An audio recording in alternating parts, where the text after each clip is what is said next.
You were told what to think before you learned how to think. By the time you asked your first real question, the answer was already waiting. Neatly packaged, handed down, unquestioned. You asked why, and they gave you rules. You asked what if, and they gave you fear. And somewhere in that silence, where your voice should have formed, you were taught the most dangerous lesson of all. Obedience is safety. Doubt is danger. And thinking for yourself? That's rebellion. They never had to chain your body. They just needed to sedate your mind.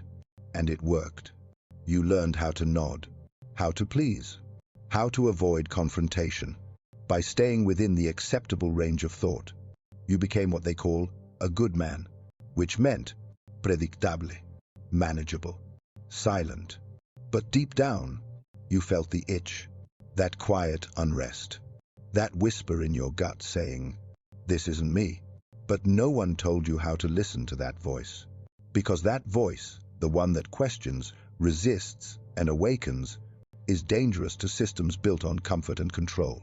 So they gave you distractions, endless noise, shallow praise, false responsibilities, all designed to keep you compliant, not curious, comfortable, not free. You didn't fall behind because you weren't smart. You fell behind because they trained you to distrust your own intelligence. And now, years later, you wonder why it's so hard to speak up. Why you hesitate when you know something's off. Why silence feels safer than truth. It's not your fault, but it is your burden now. Because the system didn't just make you obedient, it made you afraid to wake up.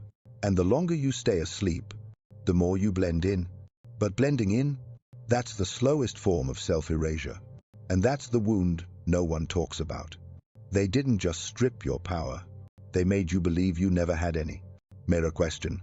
When did you first feel the pressure to stay silent, even when something inside you was screaming to ask why? They didn't have to lie to you outright. They just had to repeat the same false truths, until you stopped questioning them. Be nice, and life will be fair. Stay humble, and they'll recognize your worth. Don't make waves, be agreeable, that's how you'll be respected. But none of it was about you. It was about control, about turning you into a cog that wouldn't squeak, a boy who didn't resist, a man who wouldn't revolt.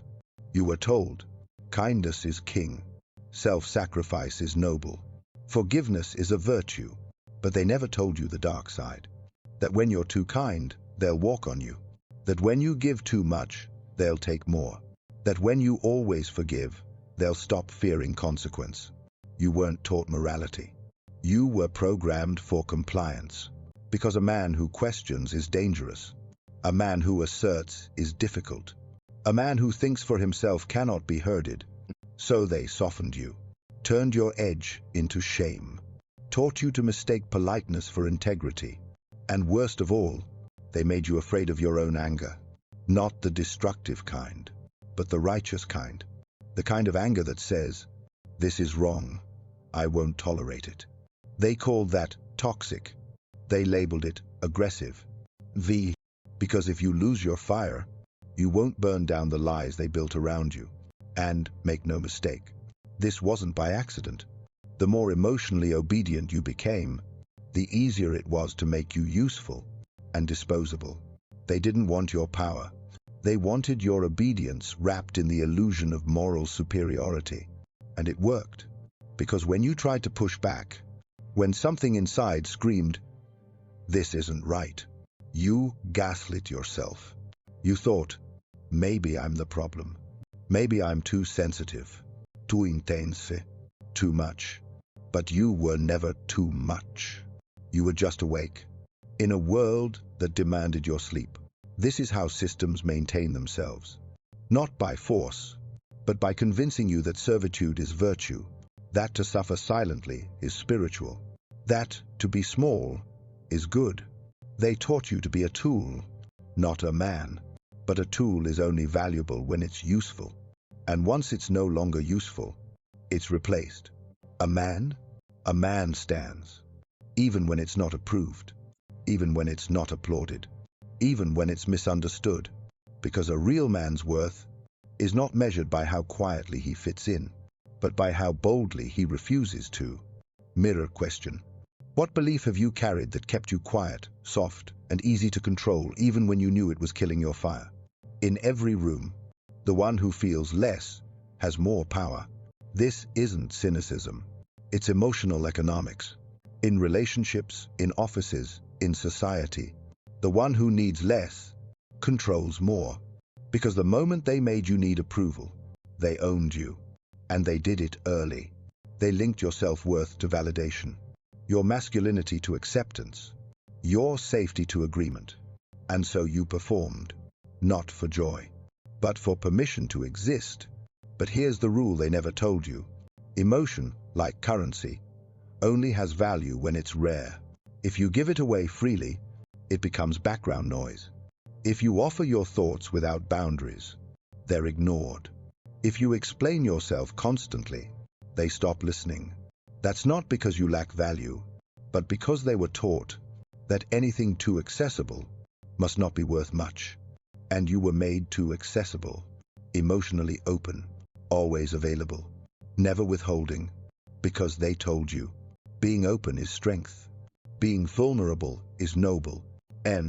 Yes, but only if it's conscious, selective, strategic. They never told you that oversharing is emotional poverty. That constant agreement is psychological debt. That blind trust is a transaction where the price is you. They wanted you to love without leverage, to care without calibration, to stay soft in a world designed to sharpen and sell you. And when you were depleted, they blamed you, said you lacked confidence, that you were weak. But the truth is, you were emotionally bankrupt, because they trained you to give everything and demand nothing. And the irony? They respected the ones who withheld, who didn't chase, who chose their silences. Because those men understood the economy of emotion. As Nietzsche said, he who loves least controls most, not because love is weakness, but because unregulated love is leverage lost. Now you know, emotion is power, but only when you stop giving it to those who haven't earned it. Mirror question.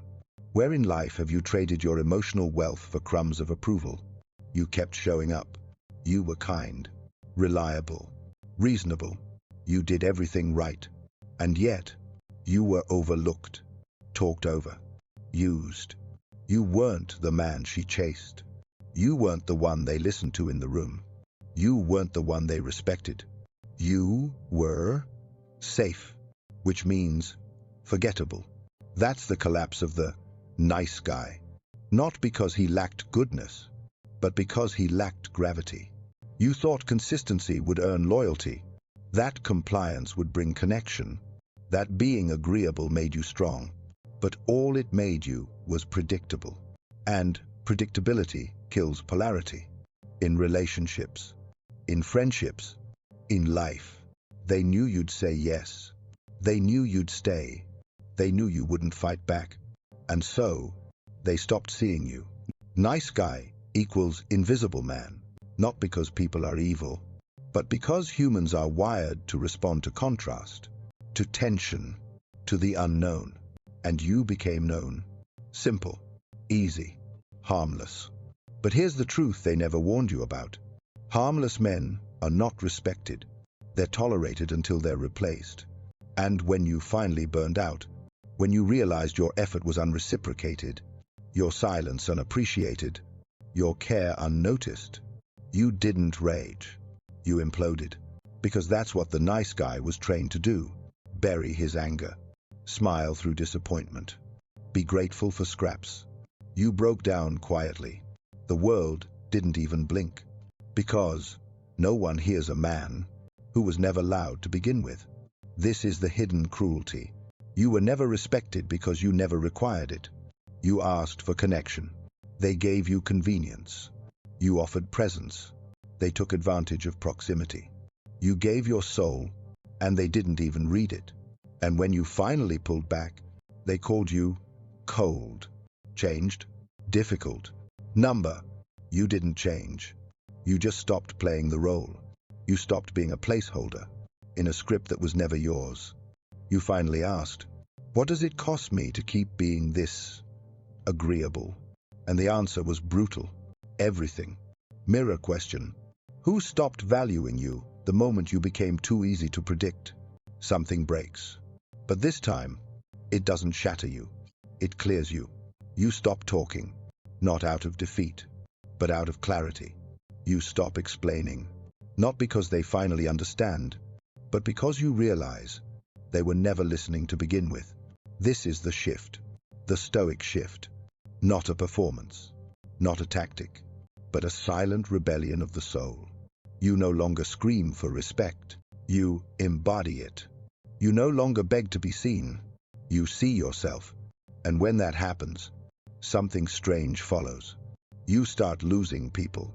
The ones who needed your weakness to feel powerful. The ones who needed your confusion to manipulate. The ones who fed on your noise. Because when you become still, you stop being useful to the chaos around you. You stop apologizing for your intensity. You stop filtering your thoughts. You stop shrinking to fit rooms that were built for lesser men. And the world begins to shift too. Not because it changed, but because you did. You walk slower. You speak less. You observe more. You no longer fear discomfort. You analyze it. You no longer chase approval. You study why you ever needed it. And in that quiet, you find something terrifyingly powerful. Souveraineté. You're no longer programmable, no longer emotionally hijackable, no longer desperate for connection that costs your dignity. You become dangerous, not to others, but to the system that required your ignorance to survive. As Krishnamurti once said, it is no measure of health to be well adjusted to a profoundly sick society. So you detach, not out of bitterness, but out of precision. You don't ghost. You outgrow. You don't attack. You exit. You don't announce your boundaries. You enforce them quietly. And people notice. They say you've changed. You have. They say you're distant. You are. But what they don't say is that you're finally free. Because the man who reclaims his mind cannot be enslaved by guilt, or shame, or need. He is not cruel. He is calibrated. He is not cold. He is clear. And that clarity scares those who only knew how to love you when you were confused. As Epictetus wrote, your silence will disturb those who fed on your noise. So be silent. Be precise. Be still. Because nothing is louder than a man who no longer needs to explain himself. Mirror question. What happens when you stop performing and start protecting your peace instead? They'll say, you've become cold, that you're distant, detached, unreachable. But here's what they won't say. You're finally free, because detachment is not cruelty. It's clarity. You've been misled, taught that love means always being open, that caring means always being available, that empathy means tolerating disrespect. So you tolerated. You stayed soft. You kept bleeding emotionally into every space that called your name, until you realized you don't have to attend every invitation to suffer. That's the lesson they never taught you. You thought setting boundaries made you selfish. You thought pulling back made you unkind. You thought saying no meant you were turning into the people who hurt you. But the truth is, you don't stop caring. You stop leaking. You don't withdraw to punish. You withdraw to preserve. Because every time you over-explained, overgave, overstayed, you weren't proving your loyalty. You were proving your fear. Fear of loss. Fear of conflict. Fear of not being the good man they trained you to be. But now, you understand something deeper. Distance is not disconnection. It's direction. You're not pulling away from love. You're pulling towards self-respect. You're not rejecting people. You're rejecting patterns that drained you. And that kind of detachment feels like coldness to those who only valued your warmth when it was free and endless. Let them call it cold. Let them misunderstand. You don't need to correct the narrative. You just need to guard your peace. Because in a world that feeds on noise, silence is not emptiness. It's protection. This is discipline. This is emotional sovereignty. This is the man who no longer needs external chaos to feel internally needed. He's not heartless. He's healed. He's not aloof. He's aligned. And that scares the ones who only knew how to reach you through guilt. Now they can't. And that's the point. Mirror question. When was the last time you confused your boundaries with being unkind and stayed longer than you should have? At first, they don't notice.